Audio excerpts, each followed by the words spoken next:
Hey guys, welcome back to the Joey Plays Games YouTube channel. And today we're doing expectations for the Venom sequel, otherwise known as Venom Let There Be Carnage. But before we get into that, like the video down below. It really helps the channel grow. Subscribe to the channel if you haven't already, and comment your thoughts on the first Venom, and then maybe comment your thoughts on the expectations. But let's get into my expectations, and hopefully help you guys set some reasonable ones for yourselves. So I want to just kind of start with where I was at with Venom. So I originally watched Venom at the weekend it came out with my buddies. Birthdays around October. I think we saw it together for my birthday and stuff. It's not a great movie. It is not up there with the MCU and the pantheon of things that I enjoy and hold dearly and would like to rewatch a bajillion times. It does have some rewatchability though. Not up there with my favorite DC movies. But it is, I don't think it's as bad as people say it is. It's got decent humor. Granted, I don't know if it's really intending to be funny, but it does come across as funny. Which I think that's the attitude that I'm going in with. There are enjoyable things that I think that they can hit on really well in the second one. And this is kind of what I'm learning to do with just my expectations for things in general. That it's like, it's not how I exactly would write it, but can I still find enjoyment? And I think I can, because the way that they wrote Tom Hardy and Eddie and Venom's relationship and how they talk to each other, I think that's entertaining. I think the little bit of the action sequences that Venom is actually just moving in general is fun. The riot fight scene at the end is obviously trash, but I think setting that up in context with this next one being 90 minutes, done by Andy Serkis, who is known for CGI work. He's known for being Gollum. He's known for being King Kong. He was in Black Panther. He's a great actor overall, but he does a lot of work with stunt people and CGI in general. So I think that could really be a great improvement going into Let There Be Carnage releasing this Friday. And from what I've heard of people who have seen it, it's, if you enjoyed it the first one, and nobody's calling this the next great comic book film, that it's going to be 97% on Rotten Tomatoes. No, this is in your 60 to 70 range. Your audience score will probably be around the 80s, but your critic score right now is sitting around the high 60s, and I think that's a good just way to set your expectations going into this one. And I'm intrigued with Woody Harrelson playing Carnage. I'd like enough of the cast from the first one that I want to see how them interact. I want to see the evolution of the relationship with Venom. I'm glad Michelle Williams is popping back up. She was refreshing for a kind of whatever the mix of a love interest you want to call it, because she's dating somebody else in that, but Eddie still has feelings, and Venom is now somehow on board with trying to get her back. So it's whatever. But I'm intrigued for this new one to have weird scenes like this rave scene, just seeing Carnage in general, and seeing how Eddie and Venom just evolve. And especially because Serkis is framing this as like an odd couple movie, I'm intrigued solely just for that. So I'm not seeing it tonight. I will be seeing it tomorrow at 9:20 showing. So my review will be up it'll probably be up Saturday morning. I'll do a no spoiler and a spoiler review, and then I'll do probably a video breaking down post-credit scene on Sunday. So speaking of the post-credit scene, I want to switch this scene. Let's take this picture off so you guys can see the article. This article came from the Direct. It was posted on the 24th, which is 6 days ago, so it was like last Friday. Spider-Man. Sony reportedly still has plans for Sinister Six film. The article goes on to say, back when Andrew Garfield... The article is written by Russ Milheim over at the Direct. The article goes on to write, back when Andrew Garfield's Amazing Spider-Man franchise was airing, the worst-kept secret was that Sony was secretly aiming to lead up to a Sinister Six film. This became painfully obvious when The Amazing Spider-Man 2 was loaded up with setup after setup and teases around every corner. Not only were the movie's two main villains, Electro and Green Goblin, but Doc Ock's arms and Vulture's wings were seen clear as day in one of the film's final shots. Then let's not forget Rhino, who showed up in the last few minutes to round out this movie.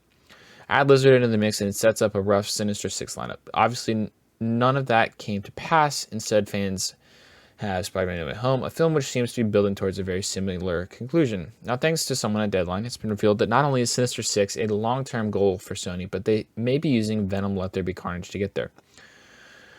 On Deadline's Hero Nation podcast, Deadline's Anthony De Alessandro reveals an interesting scoop about Sony and their hopes for the future of the Marvel Universe. De Alessandro says that while the upcoming film Venom Let There Be Carnage, quote, Sony actually going to connect the Spider-Man to the Spider-Man universe, end quote, and that one of Sony's, quote, long-term goals is to make Sinister Six, end quote, a project that would presumably be an ensemble movie headlined by the web-slingers' iconic Rose Galleries.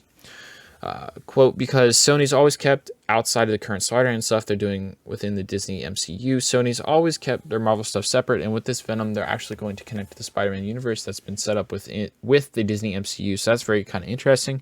I know one of the long-term goals is to make Sinister Six. That's kind of the project we're all waiting for, their version of the bad guys from the Spider-Man universe, end quote. The sinister future of Spider-Man. Venom has never classically been a member of the Sinister Six, though he has been in the group before, even not being a reoccurring member, that wouldn't stop Sony from putting the character alongside them. Though with Tom Hardy's version of the character, it's hard enough to see why he would fight Spider-Man, let alone join up with a bunch of supervillains. When it comes to Spider-Man No Way Home, compiling all the rumors of varying credibility, the lineup of the villains in the film could consist of Doc Ock, Green Goblin, Sandman, Lizard, Electro, and Rhino. Nearly all of them had blatant teases in that recently released teaser trailer, so Peter may have his hands quite full. The classic Sinister Six roster includes Kraven the Hunter, Mysterio, Doc Ock, Vulture, Sandman, and Electro. There hasn't been any word on whether fans can expect to see Holland's previous villains show up, but it's worth noting that Mysterio and Vulture haven't been heavily rumored for a return. They are already established in the MCU, easy pickings for Sony in the future. Then there's Kraven the Hunter, who hasn't yet seen live-action love, worry not or do. Sony's already on topping this, having commissioned a solo film for the infamous Hunter, for better or worse, supposed to be starring Aaron Taylor Johnson. It'll be interesting to see how Spider-Man No Way Home shapes up when it hits theaters on December 17th later this year, and if its loaded roster of rumored villains scratches that Sinister Six itch for Sony, or if there's far more planned down the pipeline. So, I finally found the tweet after a few minutes of searching. This was originally their plan following what the directors talked about in the article. Originally, they were going to do Amazing Spider-Man 3, possibly be animated. This is an email from Sony back in 2015. Amazing Spider-Man 3 be animated, voiced by Andrew Garfield, and cast 2016 Amazing Spider-Man Sinister Six Part 1, early 2017 Part 2, late 2017 Emma Stone as Carnage. Interesting choice. I would have been down. Leads into 2018 Venom, with Channing Tatum no longer in the running. So presumably Tom Hardy in the lead.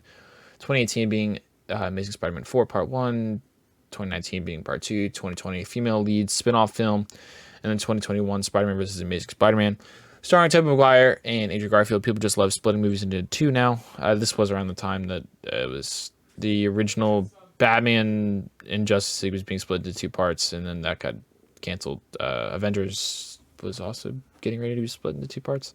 But it ended up just being two separate movies, not really two parts. They also mentioned about possibly returning to Spider-Man 4, bringing back Tobey Maguire and Kirsten Dunst, and convincing Sam Raimi to write and direct. Connecting all these pieces together with Jessica Drew, rumored to be Olivia Wilde.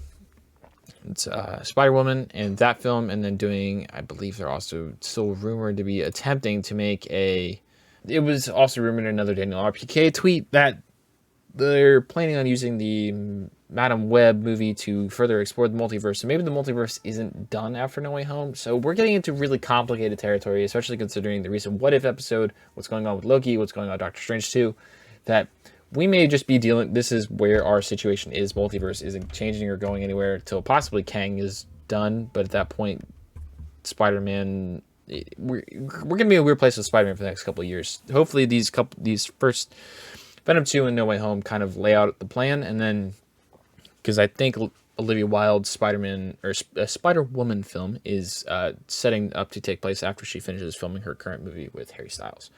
So I'm interested to see what this end credit scene is, because people have been talking about it. People have been talking about it as a must-see. People have been talking about it as this is important for the future of the Sony universe, Marvel universe type situation. I'll be interested to see if this plays into Kraven, Spider-Woman, Madam Web, No Way Home, what it does, if it features a Spider-Man, which Spider-Man it features. Is it in the Andrew Garfield universe? Is it in the Tobey universe?